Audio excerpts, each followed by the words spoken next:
Es que cada uno tiene dos condones masculinos, un condón femenino, un lápiz destacador. Yo sé que ya acá son muy llamativos, pero igual la gente que prefiere. Así que si ven algún aporte mínimo, bien. Los que no ocupen o no quieran ocupar, la idea es que nunca hay que asumir que ustedes ya conocen esto. Yo me he dado cuenta en el paso del tiempo que nosotros han tenido una experiencia con alguna de estos insumos, así que la idea es que los puedan abrir, si los van a usar, maravilloso, ideal, pero si no, les sirve para la reacción, para que vayan a hacer pan, como por último para familiarizarse con él. Cuando uno se familiariza con las cosas es más fácil poder hacer promoción al respecto o responder dudas de las personas en relación a eso. Y el pen drive se los debo porque la uno me lo compró y estuve reclamando, pero lo van a comprar y se lo voy a traer a la encargado. Viernes no pude llegar, así que les pido disculpas. Subí la clase y ya la han visto varios, porque en YouTube te va soplando toda la gente, así que ya sé más o menos cómo va la visualización. ¿Qué pasa?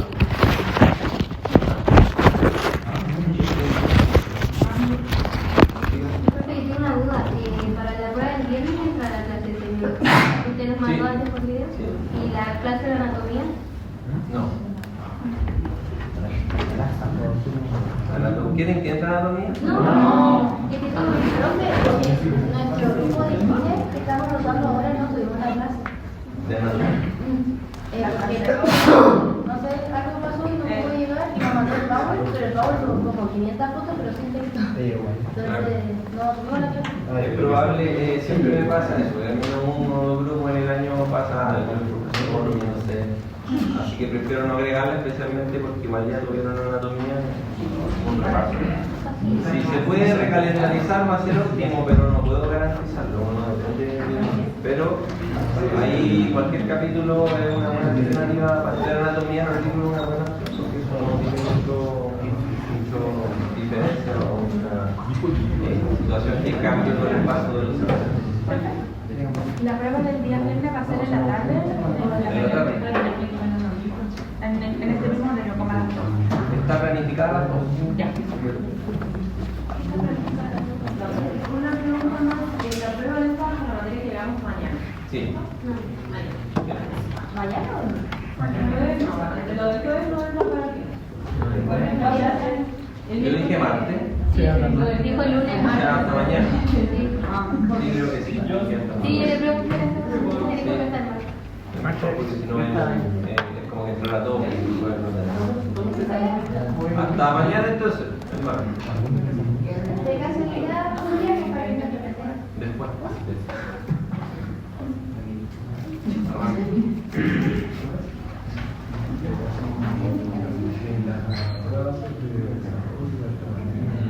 Les dije como 80% alternativa y 20% desarrollo, probablemente. Pero da lo mismo que si esto da desarrollo.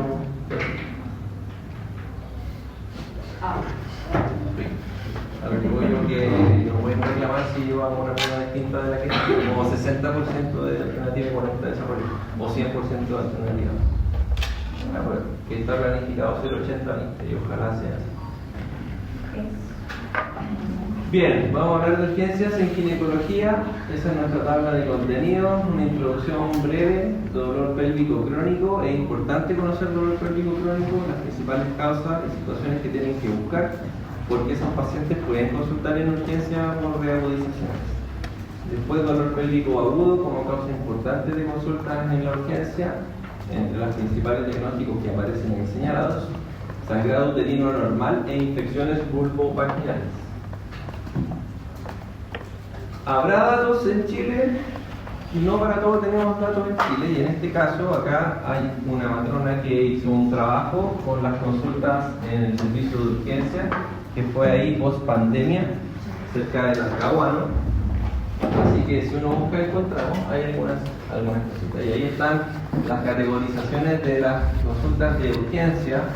Han de saber ustedes que el C1 son las pacientes con riesgo vital, C2 de alta urgencia y así para abajo, C5 la paciente que habitualmente, según los programas, dice que podrías no atenderla, porque la verdad es que no es una consulta pertinente y cada una, según C5, van teniendo sus tiempos máximos ideales de espera en los servicios de urgencia antes de ser atendida. Así que acá en ginecología la mayoría de las atenciones se concentran entre los C3 y C4, siendo C4 habitualmente lo más frecuente, que son situaciones de bajo riesgo viral, baja prioridad.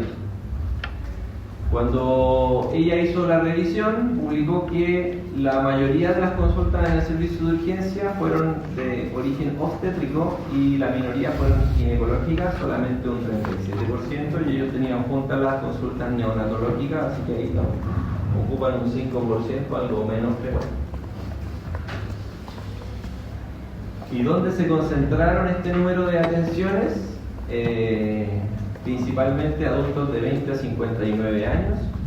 El principal grupo que consultó son 2.500 consultas, casi el 80% corresponde a esos grupos. Cada mujer en edad reproductiva y las que son inmediatamente posmenopáusicas. También se puede establecer una diferencia horaria. Y ahí tenemos que el horario diurno de 7 de la mañana a 7 de la tarde, y yo traje los datos para graficarlo un poco más fácil y más lógico, de 72%, y en la noche desde las 7 de la tarde a las 7 de la mañana 28%. Las consultas son menos en nuestra urgencia ginecológica versus la urgencia de medicina, bastante menos. Somos un servicio donde las urgencias, cuando son graves, son muy graves y todos corren, y nada más grave de lo que podemos llegar a tener nosotros, pero el 80% del tiempo los resultados son buenos y el 80% del tiempo hay tiempo para descansar. En las noches en la urgencia ginecológica actualmente se duerme, y ahí está graficada. Motivos de consultas más frecuentes: tenemos dolor, 19%, luego tenemos sangrado, 6%, y eso va a ser lo más rutinario, así que lo que hay que manejar bien. Y las resoluciones de estas consultas que fueron en urgencias ginecológicas, la mayoría ya sabíamos que eran C4 y algunas poquitas C3, así que la mayoría de esas, casi el 90%, se van de alta a su domicilio, no requieren ni hospitalización ni derivación a otro centro de mayor complejidad. Entonces, ya entrando un poco más en terreno, ¿cuál fue el top 5 de cada servicio de hospital público en Chile? Dolor abdominal y pélvico, hemorragia genital, infecciones vulvovaginales e infecciones de transmisión sexual, anticoncepción y otros trastornos menstruales, porque no necesariamente la hemorragia genital tenía un origen uterino, así que está puesto como diagnósticos aparte, pero esto fue lo más frecuente en el mundo de la ginecología. ¿Qué pasó por ahí en 2020? Los pacientes se enfermaban menos, y la verdad que la pandemia influyó muchísimo en la reducción de consultas en todos los niveles, y en las urgencias también ocurrió, y bueno, ahí aproximadamente bajó la mitad de las consultas de urgencia en el periodo más crítico, pero después la curva tiende a recuperarse. Y entonces ahora vamos a partir con los diagnósticos o los síndromes, uno por uno. Lo primero es el dolor pélvico crónico. Esto puede afectar hasta un cuarto de las mujeres a nivel mundial, ¿y eso qué les parece? Muchísimo, es muchísimo, realmente mucho. Y no se le dedicaba tiempo anterior, hace pocos años atrás. Estábamos siempre enfocados en la oncología y el cáncer de mama, y el cáncer uterino, y hacerse el PAP, y claro que son cosas súper importantes, pero en términos epidemiológicos muchísimo menos frecuente que, por ejemplo, esto.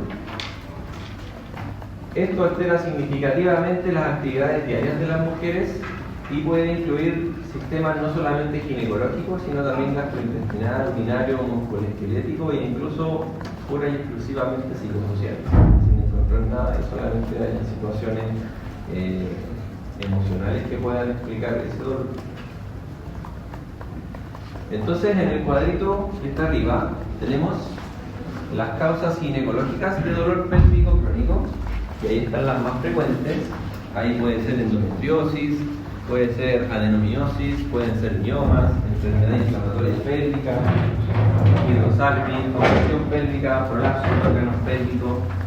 Y abajo están los diagnósticos que corresponden a otros sistemas que hay que tener presente que pueden estar ya sea en forma exclusiva o estar en forma concomitante con nuestro diagnóstico ginecológico, pero siempre hay que ver que puede ser algo urológico, especialmente el síndrome de vejiga dolorosa, cistitis recurrente o síndromes uretrales.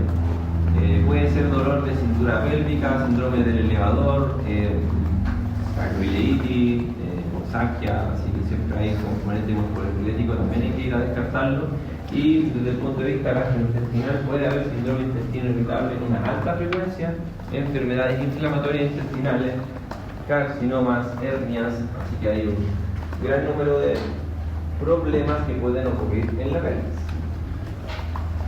Siempre tener eso presente cuando evalúen a una mujer con dolor pélvico, no necesariamente va a ser ginecológico, pero sí va a ser muy importante descartar esa cosa ginecológica. El dolor pélvico agudo, vamos, ¿sí? El dolor pélvico crónico, ¿cuándo pasaría por hacer como una urgencia? O sea, me imagino que es cuando la mujer tiene mucho aumento de dolor de la nada, pero eso, ¿cómo uno podría decir así como, esto fue crónico, ¿no? ¿Fue la anamnesis nomás? Si la vasita tiene una historia de más de 3 meses de dolor crónico, y aquí hay que pensar que podría ser una reagudización de algo que tenga ya su vida. Ya, pero como una causa única puntual que esté molestando ahora. Ya, pero el límite es como 3 meses para hacer. Gracias. El dolor pélvico agudo va a ser un dolor abdominal bajo pélvico de menos de 3 meses de duración y siempre deben considerarse causas no ginecológicas. También puede haber dolor agudo no ginecológico en la pelvis, como por ejemplo la apendicitis aguda, cistitis, diverticulitis, nefrolitiasis. No olvidar los otros sistemas. El dolor pélvico agudo le puede ocurrir hasta el 15-24% de las mujeres en su vida, puede justificar 1/5 de la cirugía en laparoscópica y significa como síndrome específico del 2 al 10% de las consultas ginecológicas ambulatorias, no solo escenarios de urgencia.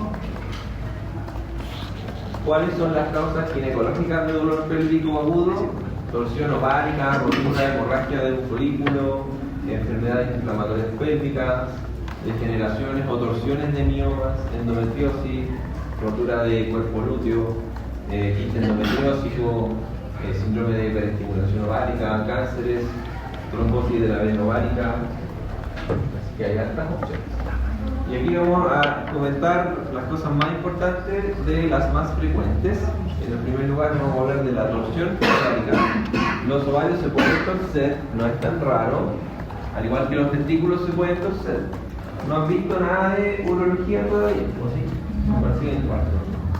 Sigue siendo cuarto.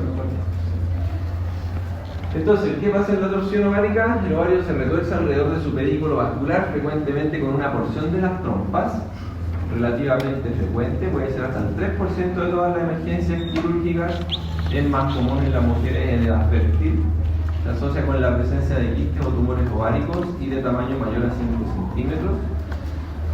¿Por qué ocurre? Debido a hipermovilidad ovárica. Puede ocurrir sin una patología ovárica subyacente. Lo clásicamente descrito es que una lesión de más de 5 centímetros tiene más riesgo de torcerse, y sí, mientras más grande sea va a ser más probable que haya torsión, pero hoy se habla de un riesgo realmente importante, más de 7 o 8 centímetros. De todos modos, no se van a operar lesiones ováricas solo por tamaño y por riesgo de torcerse, porque el tamaño por sí solo, aún así, no significa un gran riesgo de que le ocurra una urgencia a una mujer. Si operamos con otras cosas, por dolor, o porque el quiste haya crecido, o porque estemos sospechando alguna cosa, pero si es solo por el tamaño de una lesión benigna y no le molesta, no se opera, se observa. Cuando ocurre la torsión ovárica, a nivel de la anamnesis va a haber un dolor abdominal bajo, unilateral, agudo e intenso, y síntomas asociados que tienen relación con este dolor tan agudo e intenso. Entonces puede haber náuseas y vómitos secundarios al dolor. En el examen físico debiéramos buscar sensibilidad abdominal con o sin signos de irritación peritoneal y una masa anexial sensible a la exploración, idealmente en el tacto bimanual, para ayudarse para poder encontrar ese aumento de volumen anexial. Y en el estudio complementario, la ecografía ginecológica con Doppler color es el pilar terapéutico pero también está bastante disponible en los servicios de urgencia, se podría hacer un TAC. Entonces ahí lo que muestra la ecografía son ovarios aumentados de volumen. El ovario cuando se tuerce genera un edema en el parénquima y los folículos, que son los circulitos negros que se ven aquí, tienden a irse más hacia la periferia y el ovario simplemente está un poquito más grande. Y acá no hay nada. Ahí, no hay nada. Claro. No hay un video.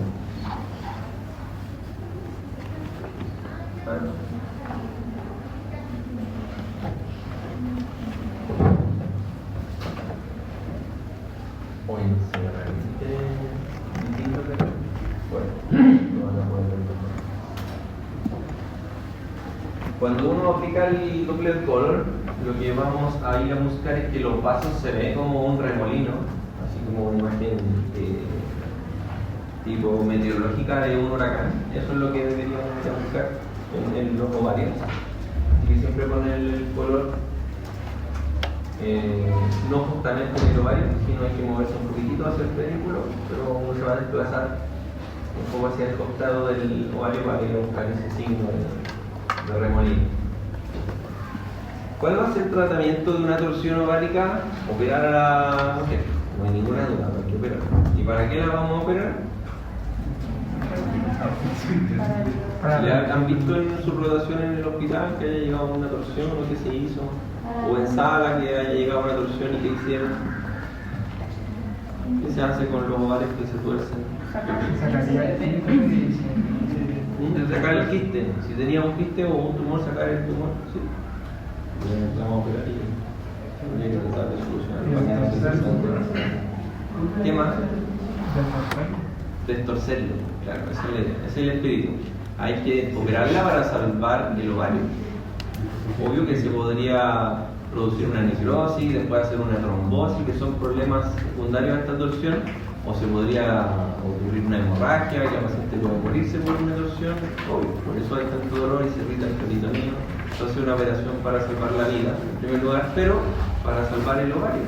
¿Ya? Cuando se tuerce un testículo, la conducta es sacarle el testículo al hombre. ¿Cierto que no? Y nunca fue así. Esas son diferencias que han ocurrido históricamente en la sociedad y nadie se cuestionaba y uno sabía muy chiquitito que si se torcía el testículo había que tratar de salvarlo a toda costa, pero en las mujeres nunca se dio ese discurso y se sacaron. Pinza, sacar el ovario, listo, se acabó, se salvó. Y la verdad es que la función hormonal de los ovarios es muy superior a la función hormonal del testículo. Así que afortunadamente ya eso está cambiando y la conducta siempre debería ser tratar de destorcer para salvar el ovario y si tenía algún tumor o quiste, sacar solo y sacar el ovario completo. Así que la idea es quistectomía y destorsión, como dice ahí. Si no tiene tumor, destorcerlo. La mayoría de los pacientes con diagnóstico temprano pueden tener esa opción. Estuvo en revisión en algún momento si valía la pena fijar esos ovarios a algún sitio, ya sea ligamento o peritoneo, pasarle punto y dejarlo fijo. Que la lógica de las personas decía que entonces no se iba a torcer si uno lo fijaba. ¿Ya? Y la verdad es que hay trabajos que hicieron seguimiento de eso y no mejora ningún outcome hacer eso. Y cada punto que pase más tiene más riesgo de que le ocurra en la misma cirugía. Así que, y cada punto que uno pase o cada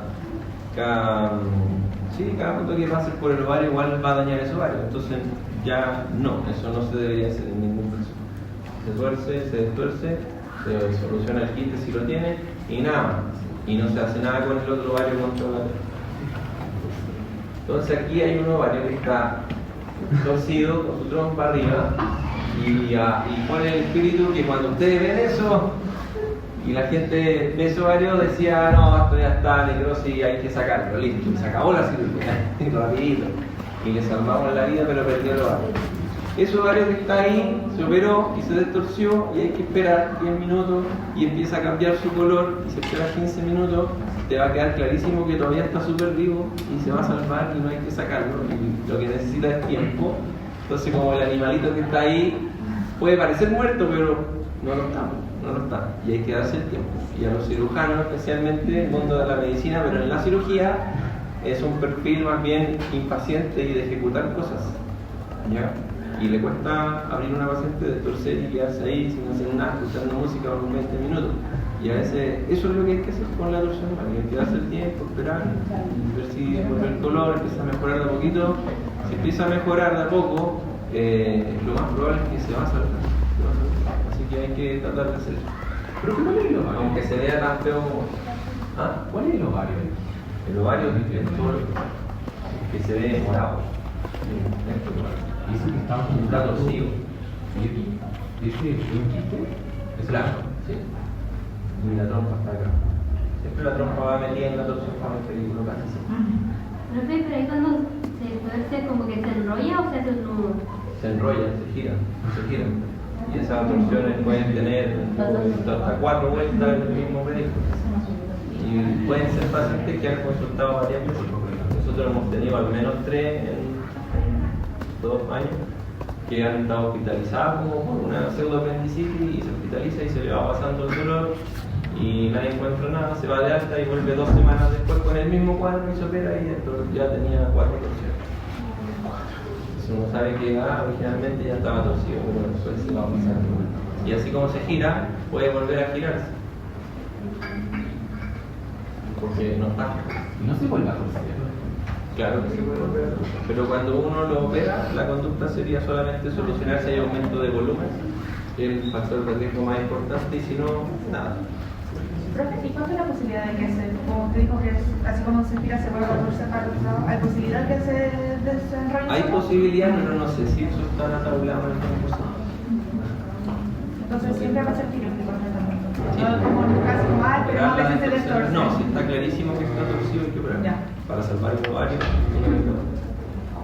Profe, ¿Sí? y en el tratamiento quirúrgico se abre completar la paciente o por la paroscopía. Podría ser laparoscópico, pero depende de la estabilidad de la paciente. Si está hemodinámicamente estable porque sea mucho dolor y no se ha roto y no tiene ni tensión ni nada, puede ser laparoscopía. Y si el que está ahí sabe hacerlo, pero depende de todos esos factores.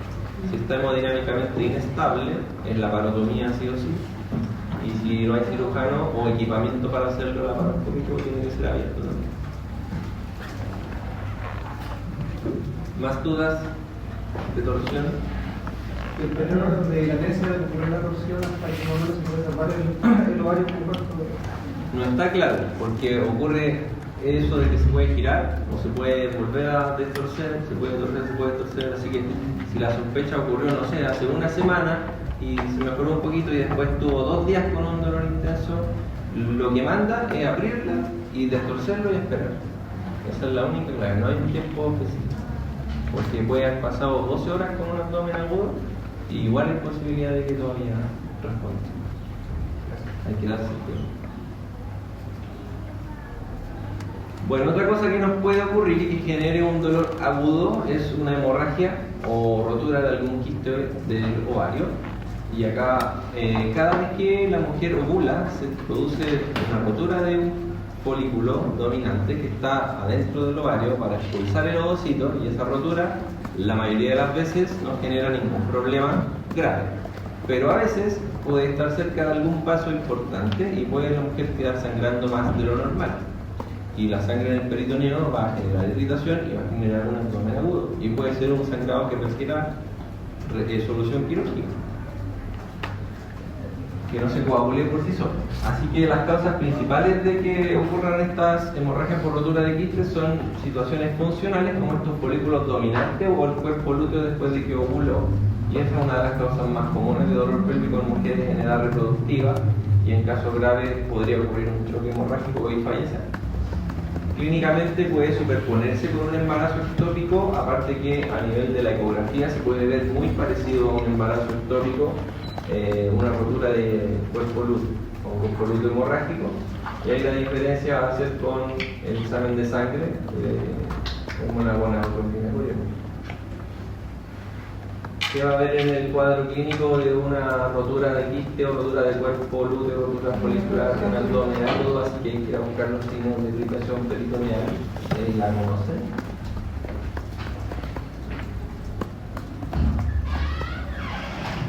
Entonces, aquí lo que uno debería buscar es que el cuerpo lúteo se visualiza con un círculo de fuego en el Doppler color, pero eso también es un signo que se ve en los embarazos ectópicos, así que hay que estar atento, tratar de confirmar si esto está dentro del ovario mismo o es paraovárico, es decir, justo al lado del ovario. Pero lo que se ve es una lesión. Este que está acá es bien característico porque tiene áreas con líquido, que es sangre, y áreas con tejido sólido, que habitualmente son coágulos pequeños. La sangre que está un poquito más espesa se ve más gris, no tan negra como la que está ahí.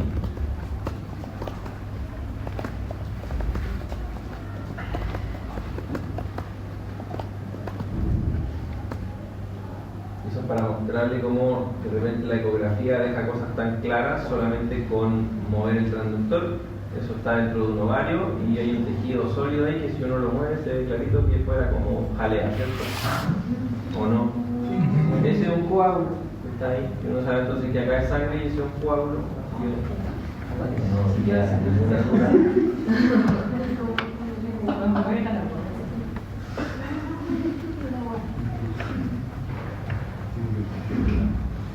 ¿qué otra cosa hay que ir a buscar cuando estamos sospechando de un abdomen agudo en una mujer en edad fértil?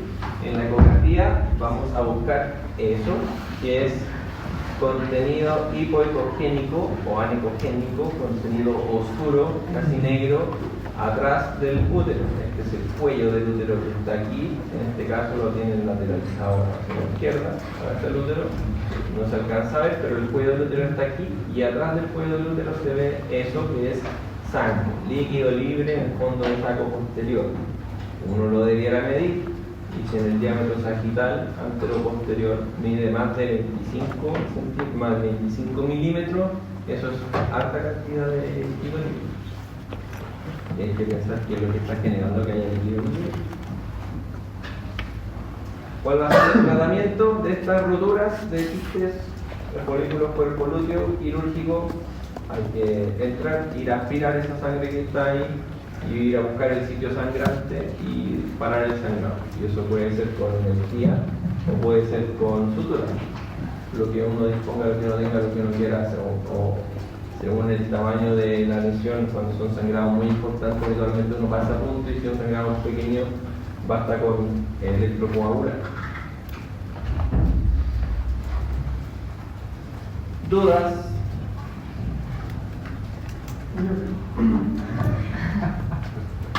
Dijo delante que él tenía que medir en el plano antero-posterior y si medía más de 25, ahí no alcanzó a notar milímetros, ¿qué significaba?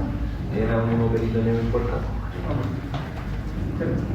Moderado es entre 15 y 25 y leve menor a 15. Hay que medirlo, no basta con decir líquido libre en fondo saco posterior y saber cuánto es. Y uno le puede tomar dos cortes en planos ortogonales, es decir, miras así con el transductor y giras tu mano y miras así, y si ahí calculas el volumen, igual que como se hace con los ovarios para saber exactamente cuánta es la cantidad de sangre que hay, cuánto se seca. Eso es lo que uno debería informar. La enfermedad inflamatoria pélvica generalmente ocurre en mujeres sexualmente activas. Hay muchas afecciones posibles porque se puede alterar la estructura ginecológica. Estos microorganismos son mayoritariamente por transmisión sexual y ocurren por vía ascendente, así que desde el endometrio hasta las trompas, hasta los ovarios, todo eso puede alterarse. Así que los cuadros clínicos son distintos según donde esté la infección. Y tiene consecuencias importantes, aparte de este episodio que puede ocurrir agudo, asintomático, que requiere hospitalizarse, fiebre, PCR alta, antibióticos, etc. Puede ocurrir nada de eso y solamente puede repercutir en dolor pélvico crónico por las adherencias que quedan o en infertilidad y hacer un dolor pélvico crónico. El diagnóstico y el tratamiento temprano con antibióticos son muy importantes para tratar de evitar esas secuelas que están descritas ahí. Y acá están los gérmenes más frecuentes de encontrar. Estos de enfermedad inflamatoria pélvica hay una clase aparte, así que acá está solo lo más importante porque después hay una clase específica para tratar esa enfermedad. Pero el gonococo y la clamidia serían los más frecuentes. El gonococo es 40% de las enfermedades inflamatorias pélvicas. Y hay que tener presente que como son ITS, siempre hay que ir a buscar las otras ITS. Y el mismo gonococo con clamidia pueden coexistir un 10-40%, así que es probable. Para los diagnósticos, lo óptimo de usar en las dos situaciones son PCR múltiples. Se toma una muestra del flujo vaginal y si hay secreción fecal, mayor razón. Y esa PCR múltiple nos va a decir qué microorganismos hay o no hay. La clamidia hoy por hoy sería la infección bacteriana de transmisión sexual más frecuente y se recomienda hacer screening. De hecho, en Estados Unidos a las mujeres menores de 25 años todos los años con clamidia porque la probabilidad que tengan es bastante alta. Solo 10 a 15% producen enfermedad inflamatoria pélvica de las clamidias, la mayoría hacen una enfermedad, o sea, hacen un cuadro asintomático que después tiene las secuelas que habíamos conversado. Y también hay otros gérmenes como diversos micoplasmas o neoplasmas y algunos anaerobios que también pueden dar enfermedades inflamatorias pélvicas, o puede haber colonizaciones por gérmenes al mismo tiempo distintos microorganismos. ¿Cuáles son los principales factores de riesgo de tener una enfermedad inflamatoria pélvica? Ya dijimos la edad, mujer joven, sexualmente activa. Si tienen múltiples parejas sexuales, obvio que es más riesgo. Pero si tienen una sola pareja sexual, también hay mucho riesgo, porque esa única pareja puede tener 100.000, vamos a poner lo que sea, uno nunca sabe, no tiene idea, así que siempre va a ser riesgoso si es que tiene actividad sexual, ya es factor de riesgo para tener cualquier microorganismo. Haber tenido una enfermedad inflamatoria pélvica anterior siempre va a ser riesgo.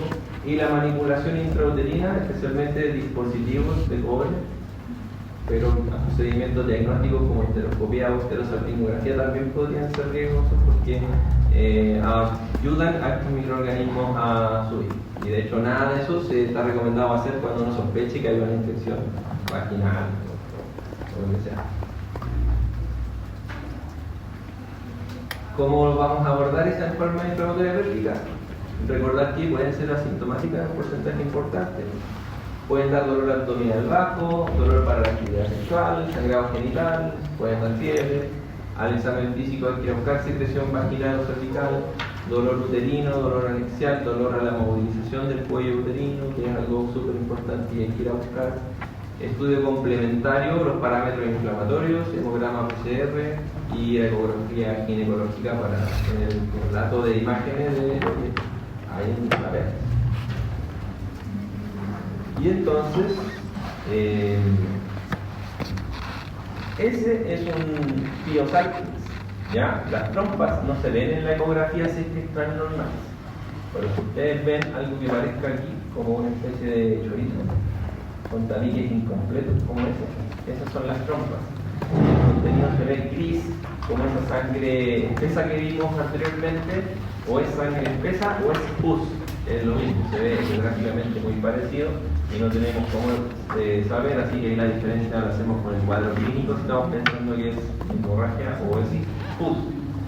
Y ese corte está en el plano ortogonal, una imagen la estamos viendo así y otra imagen la estamos viendo todo así. Entonces tenemos el tamaño total de la lesión, 6 centímetros por 6 por 4, un volumen de 70 centímetros cúbicos y así hay que informar. Y acá hay hidrosalpinx, las trompas no se ven y cuando están dilatadas con líquido, como por ejemplo aquí, podemos verla como una imagen como el rosario o cuentas de collar que se ven ahí, que son los pliegues de la mucosa de las trompitas.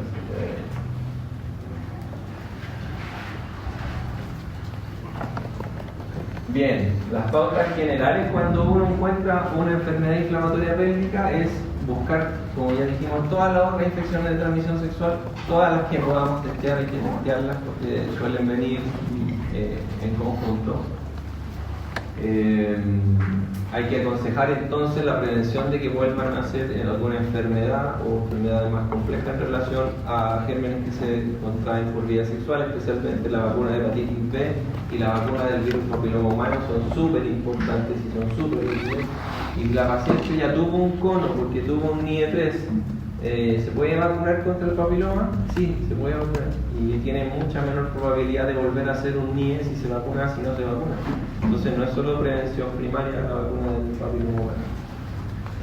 Tratar a las parejas sexuales, evidentemente el tratamiento aquí va a tener que ser para los dos, y una opción ahí que se entrega que tiene que ver con un régimen ambulatorio, inyectar ceftriaxona intramuscular más la doxiciclina en vía oral por al menos una semana. ¿Qué queremos cubrir? Lo que ya sabíamos que generaba la mayoría de los cuadros, clamidia, coco, y aunque los exudados sean negativos y la clínica es muy sugerente, hay que hacer el tratamiento empírico, eso es lo que se recomienda. Y lo antes posible para evitarse las complicaciones. En el caso de anaerobios, ahí es donde nos sirve muy bien el metronidazol o la clindamicina. Siempre pensar cuando hay instrumentalización ginecológica en esta enfermedad inflamatoria pélvica y cubrir amplio espectro. Entonces acá está el régimen, esto es lo recomendado por el CDC, que es lo que deberíamos usar. Ceftriaxona intramuscular, esto es para régimen intramuscular y oral, con ceftriaxona 500 miligramos intramuscular, doxiciclina 100 miligramos cada 12 horas por 2 semanas y metronidazol 500 miligramos vía oral cada 12 horas por 2 semanas. Para una mujer con enfermedad inflamatoria pélvica aguda, leve a moderada. Entonces, estas pacientes que no tienen criterios de hospitalización, podríamos ofrecerle este tratamiento que es totalmente ambulatorio y que es frecuente de ver en el servicio de urgencia, sin necesidad de hospitalizarla. Claramente, sí o sí, necesitamos confirmar que evolucione de forma favorable en 2 días. Hay que decirle a esa mujer que tiene que tener control en 2 días para saber cómo está, y si está igual o peor, se va a hospitalizar. ¿Cuáles serían los criterios de hospitalización? Y esto podría ser muy importante en una enfermedad pélvica cuando no le vamos a dar esa opción, sino que la vamos a dejar en el hospital.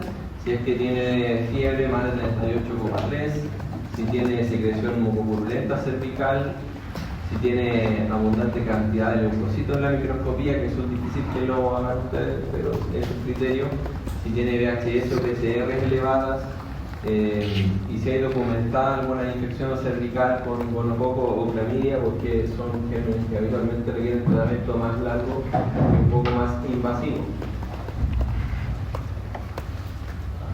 Y acá cuando la hospitalizamos vamos a usar el siguiente esquema. Aquí la diferencia es que la ceftriaxona va a ser endovenosa de 1 gramo y tiene que ser diario, más la misma doxiciclina y el mismo metronidazol, que existen opciones orales o intravenosas, así que va a depender de lo que tengan disponible o de la tolerancia oral que tenga la paciente. La doxiciclina es muy sugerible entregarla por vía oral porque molesta bastante su infusión endovenosa, pero el metronidazol no tiene una gran diferencia si es vía oral o si es endovenosa. Tras la mejoría clínica con la terapia parenteral se recomienda cambiarse al esquema oral, y ahí está descrito que es como el mismo del esquema ambulatorio que habíamos visto anterior, cambiarse a la vía oral de dosis de metronidazol después de 24 horas de que la paciente esté súper bien. Así que no es que uno diga cuánto es la terapia endovenosa, 2-3 días, pero la mayoría de las veces a los 2-3 días de tener el endovenoso la paciente está bastante mejor, y entonces ahí le damos un día que esté muy bien para pasarse a vía oral. El riesgo de actividad cruzada con la penicilina es mayor con las cefalosporinas de primera generación, pero es insignificante entre la mayoría de las cefalosporinas de segunda y todas las de tercera, como lo es la ceftriaxona.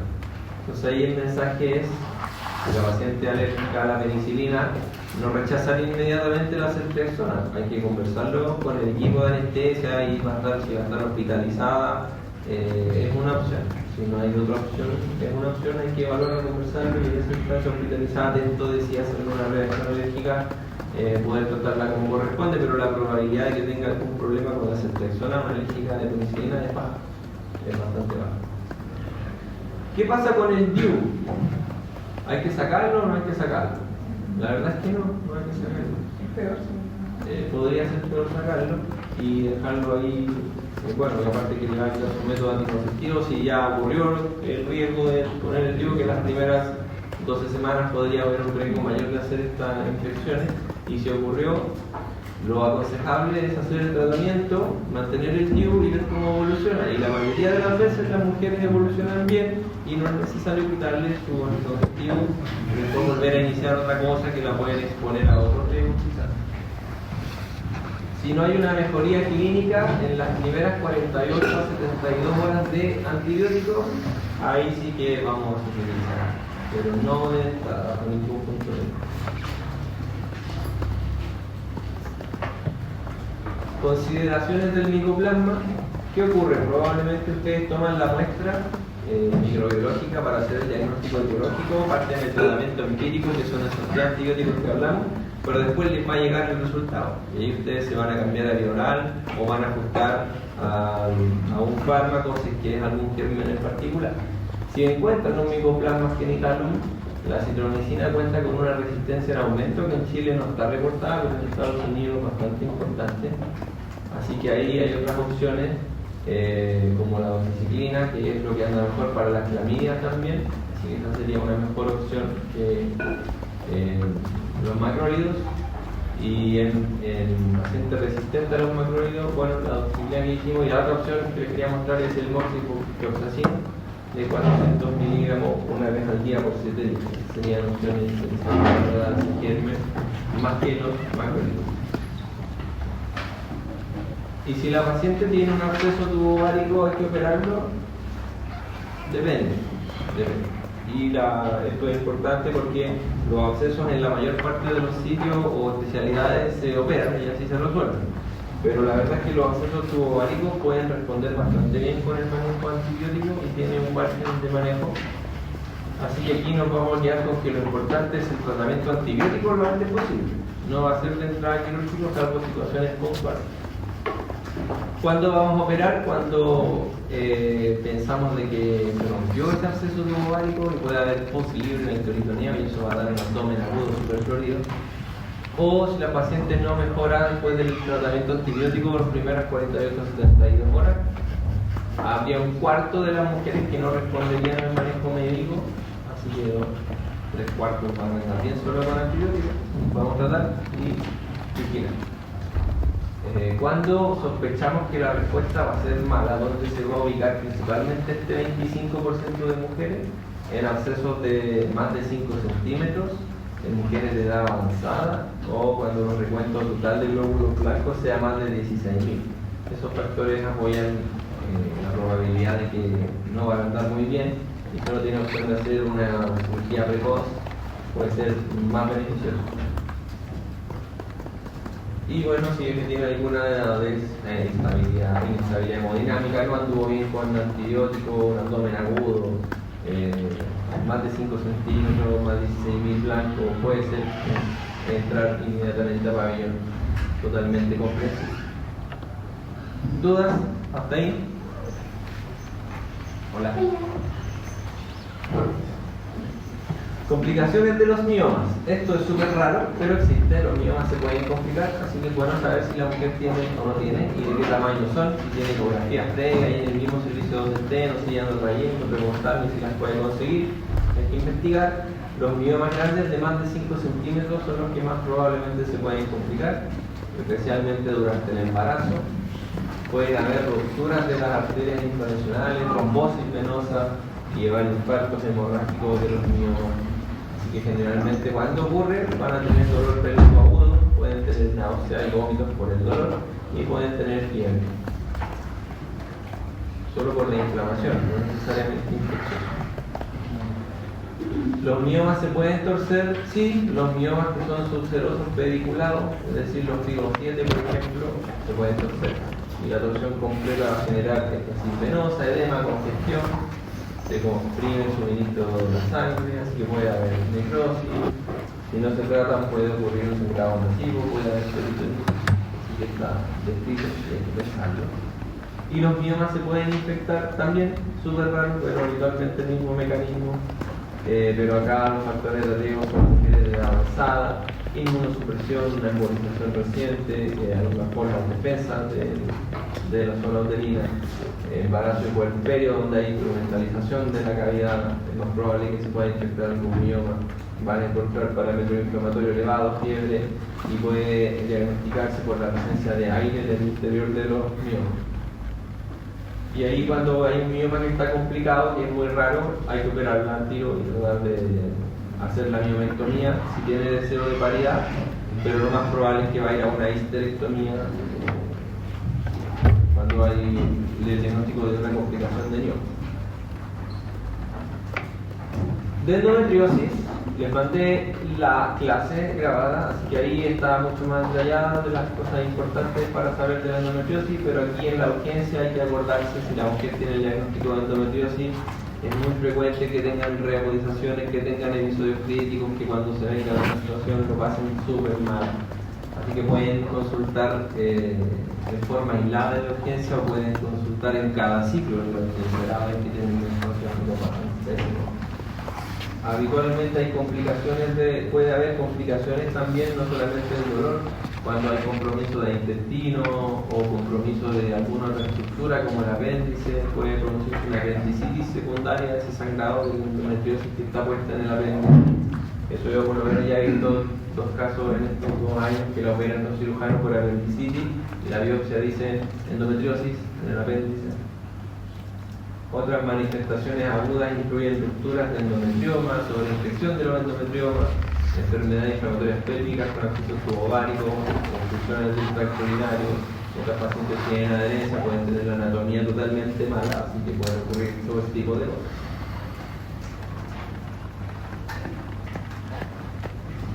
Así que si sabemos que hay endometriosis, hay que acordarse de todo eso y de las complicaciones, y si uno va a entrar a pabellón, entrar con el cirujano si está de turno, y tener al urólogo ahí en contacto, porque podría ser los síntomas que salen en la misma clase que el SUDI, los más frecuentes los de la izquierda, que no se pueden olvidar, dispareunia profunda y menorrea y celular pulmonar cíclico, y los otros que cuando afectas los sistemas vecinos pueden dar los otros síntomas de urgencia, limpieza y constipación. Y en la eco, ¿qué vamos a buscar cuando hay endometriosis? Vamos a empujar el útero y lo vamos a separar. Este es el útero que está aquí. El útero siempre se debería ver como una pera del cuerpo y el cuello está aquí, una pera un poquito chueca. Al cuello le falta un poquito, no lo vemos entero. Pero aquí uno se coloca en el fondo del saco posterior y empuja el útero y puede ver que se separa totalmente de esto que es, esto que está acá es deposiciones en el recto. Y se desplaza totalmente. Eso diría uno que no hay adherencias en la pelvis. Por contraparte, pueden encontrar ese escenario donde uno moviliza el útero y el útero arrastra el recto con deposiciones, como se ve ahí, y ahí hay un síndrome adherencial pélvico súper importante. Lo cual podría ser casi siempre o endometriosis o alguna peritonitis previa de otra causa o alguna enfermedad inflamatoria previa. Tener así un síndrome adherencial como el que se dio. También vamos a ir a buscar si los ovarios se movilizan o están pegados. En este caso el ovario se mueve pegadito al útero, así que eso también hace pensar en endometriosis como un motivo importante de la consulta, ya sea en forma crónica o en forma aguda. Y ese endometrioma, la imagen clásica en vidrio enmerilado, si se ven eso en el ovario, van a estar claros de qué es lo que tiene y quizás la causa del dolor agudo sea ese, que podría tener otro. ¿Consulta? Diga. En el ovario también se deben de poder mover. Sí, siempre. Siempre. Están libres. Y hay lesiones más complicadas como implantes de endometriosis atrás del útero que se meten en el recto, en el gran torrente. ¿Cómo vamos a tratar a esta paciente que consulte por dolor? Ya lo están viendo en el SAPU, en la urgencia, donde sea, en la consulta ambulatoria también puede ser un dolor agudo, pero es una reagudización de su endometriosis. Y eso aparece en la clase que les subí, así que vamos a recordar que todas esas intervenciones tienen evidencia, todas. Así que hay muchas cosas que podrían hacer, muchas cosas que podrían sugerir. Y acá el tiempo va a ser lo más importante. Y lo que a veces, o muchas veces, parte en la consulta o en urgencia, pero hay que tratar de darse el espacio porque hablar del ejercicio, de la alimentación, de los suplementos, de la actividad física, de medidas de hierbas medicinales, de acupuntura, todo eso puede servir.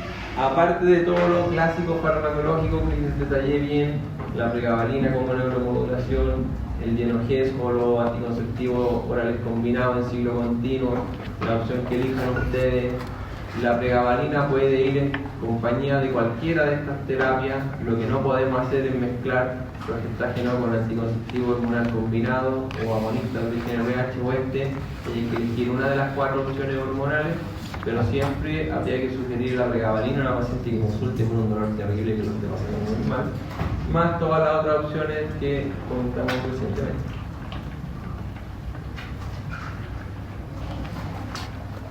Y este lo puse para reforzar que cuando una paciente consulta, mujer con dolor pélvico agudo, anamnesis, hallazgos de laboratorio, síntomas, ¿y qué vamos a ir? Ultrasonido, la ecografía ginecológica es súper importante en una mujer en edad reproductiva porque va a resolver la duda de la mayoría de las causas, ya sea de alguna situación crónica o algo agudo. Y reforzar los otros síntomas que podríamos, o sea, las otras afecciones en sistemas vecinos que podríamos tener, tanto en el sistema urinario como gastrointestinal, y que es muy importante en una consulta de dolor agudo en la mujer en urgencia, la eco y la beta-HCG para hacer la diferenciación si está o no está embarazada. La ecografía por sí sola podría proporcionar el diagnóstico definitivo de condiciones subyacentes que requieren intervención médica o quirúrgica inmediata en la mayoría de las condiciones ginecológicas. Y ahí también hay líquido libre que está detrás del útero, es un líquido espeso, probablemente sangre. Y está medido los diámetros, su volumen, si se entrega el informe, y hay que ir a buscar ese sangre en fondo de saco posterior. Pasamos a sangrado uterino anormal, que puede ser una causa muy frecuente de servicio de urgencia, va a afectar a 1/4 de las mujeres en edad reproductiva. Acordarse ustedes de cómo van a establecer cuál es la menstruación normal y cuál es la menstruación alterada, para poder saber cuándo es sangrado uterino normal. Todas las pacientes en edad reproductiva, generalmente entre 12 y 52 años, con sangrado vaginal, deberían hacerse un test de embarazo lo antes posible, igual que el dolor. Cualquier edad reproductiva de sangre, la beta-HCG es muy importante para tener claridad del manejo si estamos tan embarazados.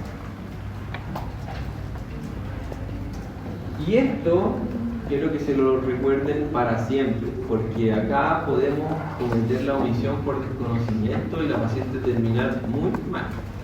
Cuando una mujer en la adolescencia, estamos hablando antes de los 20 años, consulte médico por sangrados uterinos anormales y que requiera hospitalización o transfundirse, la probabilidad que esa mujer tenga algún trastorno de coagulación es muy alto, como de 1/3.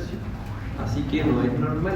Habitualmente las mujeres que tienen sangrados uterinos anormales muy relevantes, como para generar anemia o deterioro en la calidad de vida, esas mujeres tienen alguna patología estructural como pólipos, mioma, adenomiosis, múltiples causas, pero ninguna de esas causas es muy frecuente en adolescentes.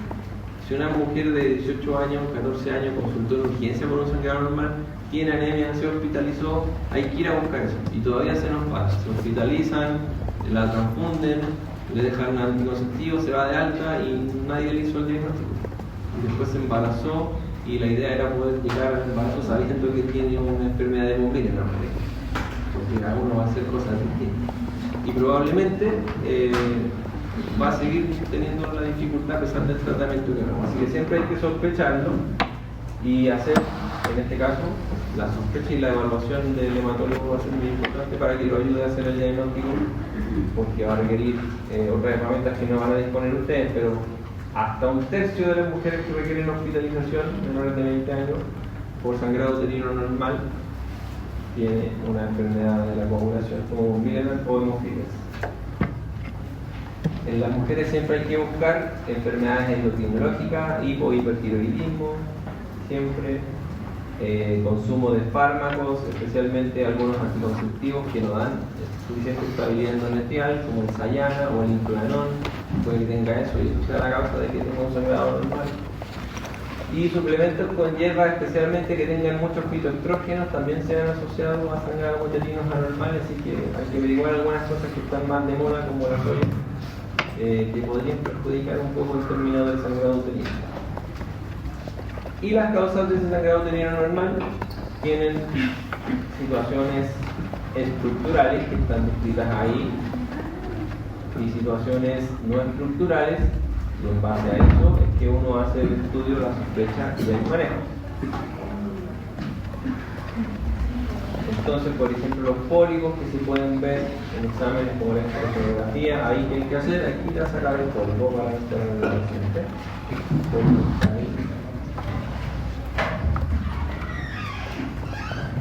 ¿Y qué vamos a hacer cuando haya un sangrado masivo?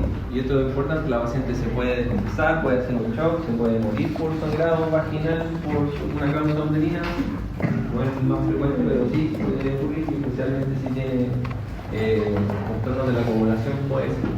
Si está hemodinámicamente inestable, no tienen que olvidarse, 2 vías intravenosas de gran calibre, prepararla para transfundirse, reemplazar factores de coagulación si es que es necesario. Hay que lograr una PAM de al menos 60 milímetros de mercurio. Se pueden utilizar estrógeno endovenoso, ideal, pero acá en Chile no tenemos. Y se puede usar ácido tranexámico, que acá tenemos 1 gramo, que es una buena dosis, 1 gramo cada 8 horas endovenoso se puede utilizar.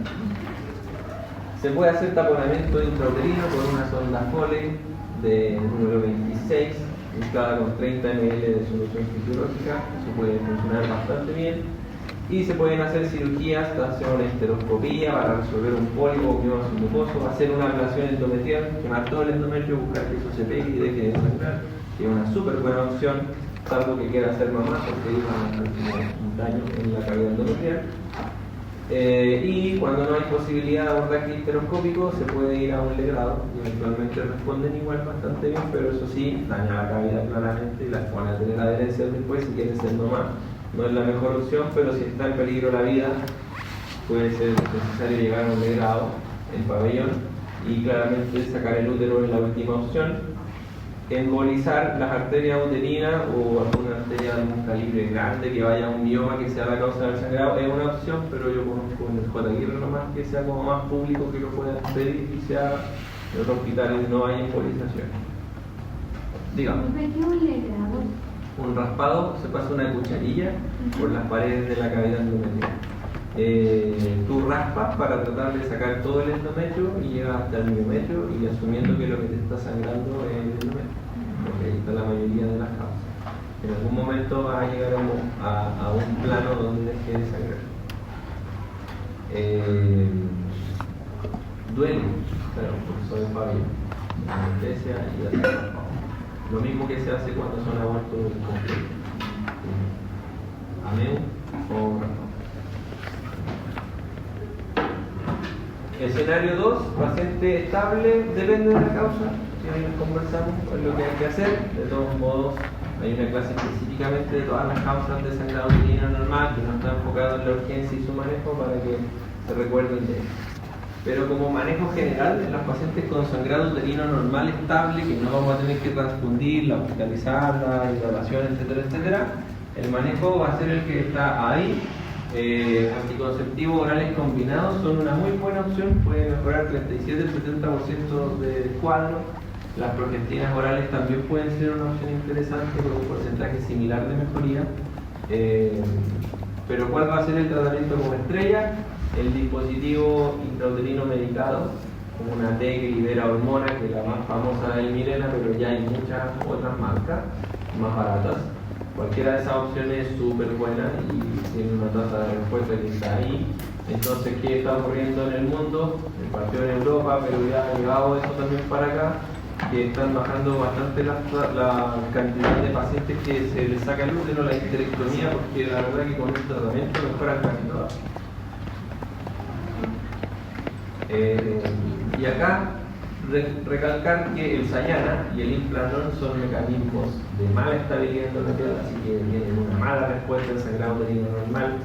es algo que suele ocurrir, la paciente con el anticonceptivo no funcionó bien 2 meses y entonces intentan con Sayana y eso es lo peor que le podría ocurrir porque lo más probable es que no resulte y hay que esperar. Cualquiera de las terapias hormonales uno debería darle 6 meses antes de decir que el método fracasó y la mayoría de las pacientes responden bien con la terapia hormonal.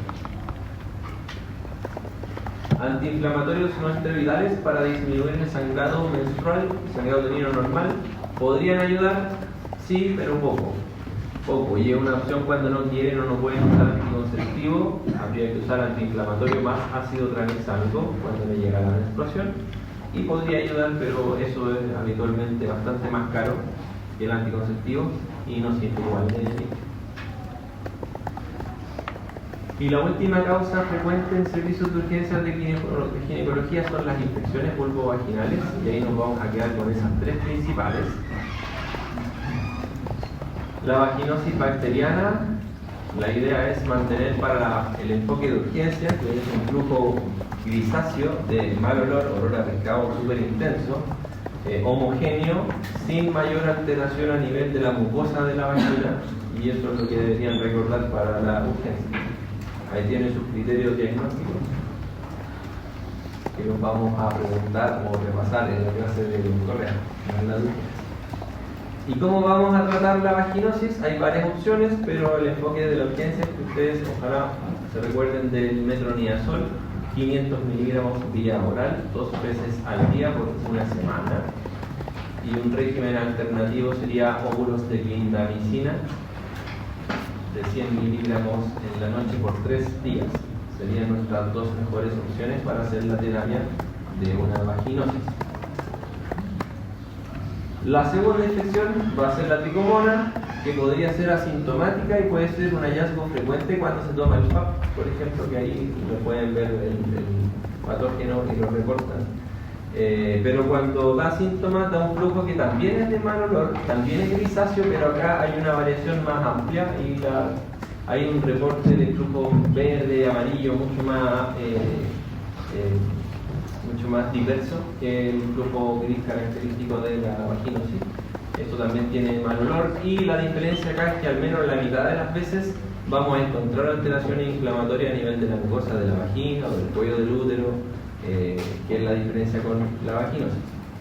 Se puede ver una vagina expresa que es característica pero con una tasa poco probable del 10%, y la tricomona se asocia con bastante frecuencia con sintomatología urinaria baja, como que tuvieron una infección por bisur o tenésimo, ese tipo de cosas. En el laboratorio el PCR es lo mejor, poder tener la confirmación genética de que esté el microorganismo, pero igual se puede ver el microorganismo en el microscopio y por eso lo informan cuando toman PAP. Y acá el tratamiento de elección sería metronidazol 2 gramos vía oral por una sola vez. Es importante diferenciar de la vaginosis bacteriana, que es más bien una alteración de la flora de la vagina de la mujer. En este caso, la tricomona es un germen que casi el 99% de las veces es por transmisión sexual. Así que en este caso de la tricomona, si sospechan eso y hacen esa terapia, deberían tratar a su o sus parejas sexuales. Y buscar todas las ITS, que ya sabemos que si hay una, hay que colocarla con sugerirle los exámenes a ella, a su pareja, de los microorganismos. Y la candidiasis es un flujo que no tiene mal olor, que habitualmente es blanco, heterogéneo, se pueden ver como flesillo, flujo, nada de mal olor, nada de inflamación de la vagina, también es muy extraño de ver, pero acá da mucha picazón, mucho prurito, y puede haber sintomatología urinaria también, igual que la tricomona, y puede haber dolor por la actividad sexual. Uno trata esa candida y fuera muy rápido. Y acá el tratamiento ideal va a ser fluconazol 150 miligramos vía oral por una vez, para el enfoque de urgencia, eso es lo que habría que hacer. Y si la paciente tiene un segundo episodio reciente, por lo menos 3 meses reciente tuvo y ya se le trató, vuelve a tenerlo, se sugeriría hacer una dosis, repetir la dosis a los 7 días, darle 2 dosis y tratar a su pareja también. El hombre puede ser portador de la candida y no tiene ningún síntoma.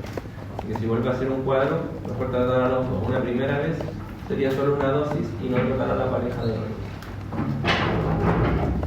Y esa es la literatura de la clase de la urgencia, que mayoritariamente está basada aquí. No sé si alguno de ustedes fue, pero este año fue el Congreso Nacional de Estudiantes de Medicina, que fue en Valpo, así que lo organizó la gente de aquí, de San Felipe, y ahí fui a presentar esta clase, algo un poco parecida, se la ajusté un poquitito para ustedes, pero de ahí es donde vine. ¿Dudas, preguntas?